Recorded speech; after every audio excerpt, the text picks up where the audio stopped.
আমাদের ভালোবাসা নতুন রূপে পৃথিবীতে আসছে অপর্ণা, আমি তো ভাবতেই পারছি না।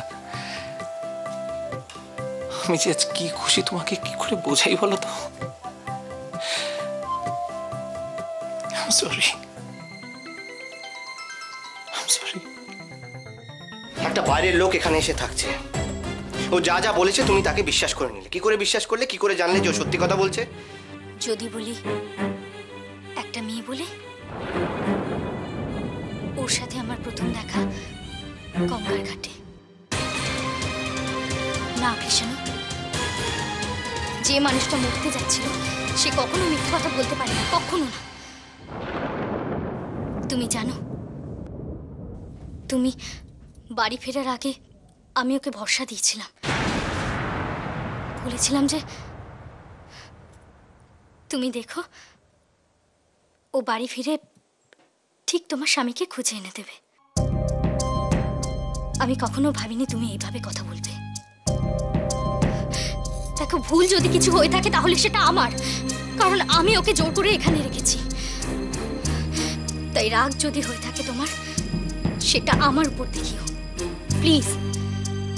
অযথা একটা অসহায় মেয়ের উপর দেখিও না। আমি তোমাকে কি করে বোঝাবো রাই, কি করে বোঝাবো, কি করে বাঁচাবো আমার ভালোবাসাকে, কি করে? কংগ্রেচুলেশনস মিসেস অপর্ণা দেব রায়।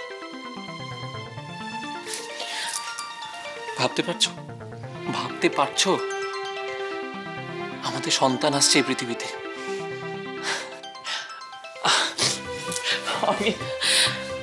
আমি এখন এই পৃথিবীর সবচেয়ে সুখী মানুষ। আমাদের পৃথিবীটা বদলে যাবে, বদলে যাবে অপর্ণা। আমাদের পৃথিবীটা বদলে যাবে, বদলে যাবে।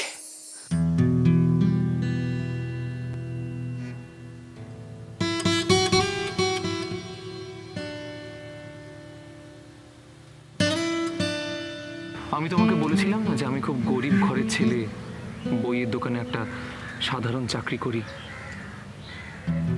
সবটাই মিথ্যে। সত্যিটা হচ্ছে যে আমার নাম সৈকত দেব রায়।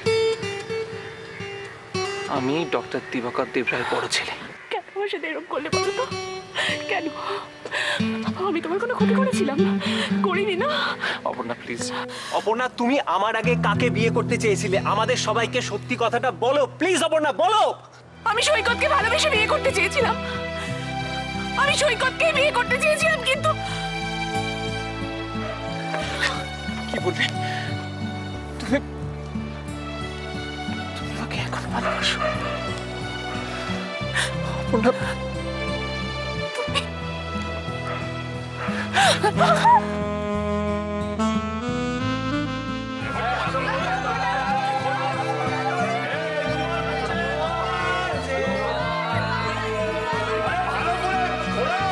তোমার হাতে বাপ মা আর মেয়েটাকে তুলে দিলাম।